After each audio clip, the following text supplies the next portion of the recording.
James, Jimmy Brown Failla, January 22, 1919, August 5, 1999 was a senior copper regime with the Gambino crime family who was a major power in the garbage hauling industry in New York City.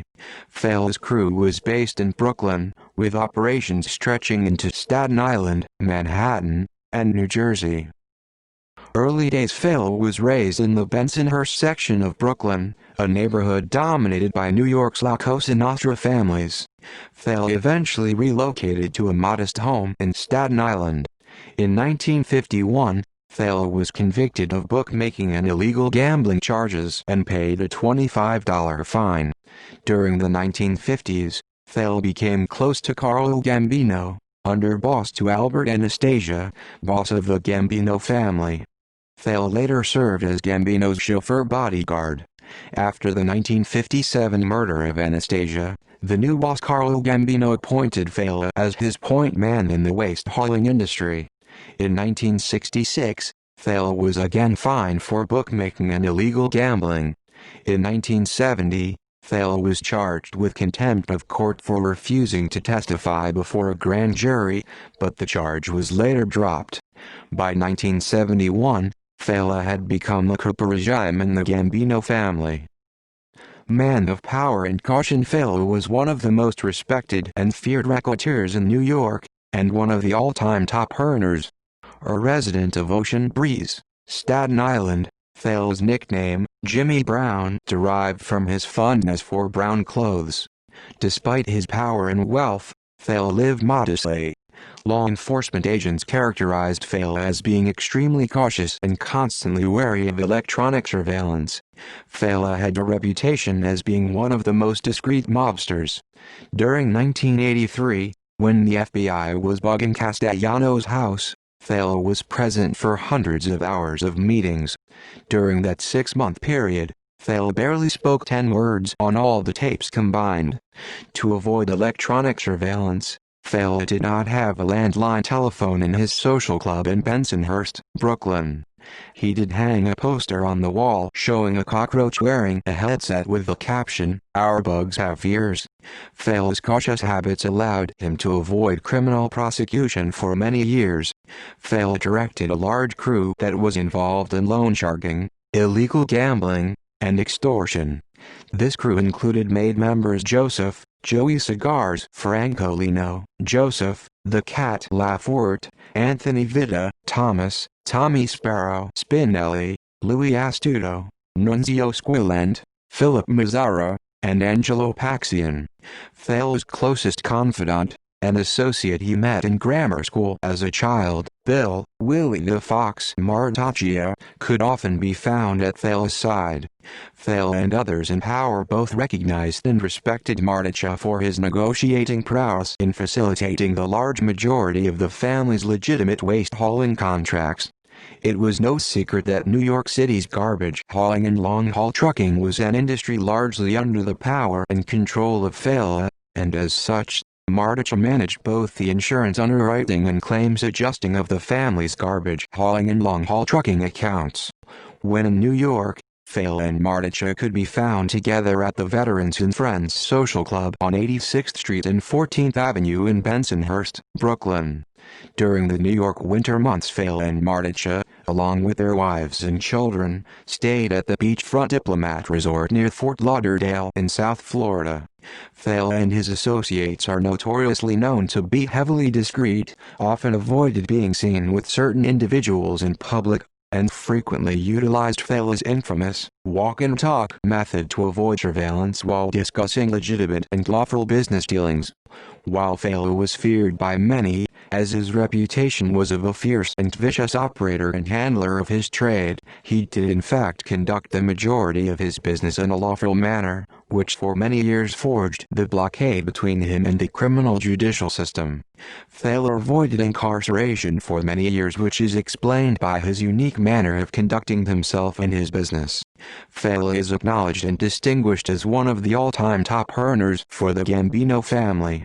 Nevertheless, After many years of unsuccessful efforts by the FBI to indict Failla, he was eventually incarcerated and then soon after passed while serving a sentence in prison for conspiracy to commit murder, a charge the district attorney's office constructed with much help from the mobster-turned-government informant Sammy "the Bull" Gravano. Garbage rackets. For 30 years, Failla controlled the Trade Waste Association of Greater New York, an association of trash haulers in the New York area. Failla skimmed off 50% of the association dues for the Gambino family. Failla allocated hauling routes and set pricing. Companies were prohibited from switching trash hauling companies or using non-union drivers. To prevent competitors from entering the New York City market, Failla used threats and intimidation. In 1993, the Houston-based Browning Ferris Industries, BFI, a national trash hauling corporation, started doing business in New York. In February of that year, a company executive found the dog's severed head on his doorstep in Rockland County, New York. The following note had been placed in the dog's mouth: "Welcome to New York." Due to this mob control, New York businesses paid twice as much in trash fees as comparable businesses in Chicago, Los Angeles, and Boston. Coupled with Failla's control of Teamsters Union Local 813, the union local for trash haul drivers, Failla was able to extort hundreds of millions of dollars from New York businesses. John Gotti, after taking control of the Gambino family, was recorded on federal surveillance saying, "Jimmy Brown, he took the garbage industry and turned it into a candy store." Castellano years. In 1976, Gambino died and Failla became the acting boss of the Gambino family. However, Gambino's successor was Paul Castellano. Failla built a strong relationship with Castellano, meeting him weekly at Castellano's Todd Hill mansion on Staten Island. On December 16, 1985, Failla was waiting for Castellano at the Sparks Steakhouse in Manhattan to discuss family matters. When Castellano arrived outside the restaurant, gunmen allied with Gambino capo John Gotti assassinated him on the street. Soon after Castellano's death, Gotti became the new boss. Despite Failla's ties with Castellano, Gotti left Failla in charge of the lucrative trash hauling rackets. Gotti years. Over time, Failla built a close partnership with the Genovese crime family. It was rumored that the Genovese leadership wanted to install Failla as Gambino boss after a failed assassination attempt on then Gambino boss John Gotti. In 1986, as a result of the tapings at Castellano's house in 1983, Failla was indicted on racketeering charges. However, in June 1987, Failla was acquitted on federal racketeering charges. The reason cited for the acquittal was his lack of conversation on those tapings. In 1989, Failla participated in the murder of Gambino mobster Thomas Spinelli, a member of Failla's crew. Spinelli had recently testified before a grand jury and was due to appear again.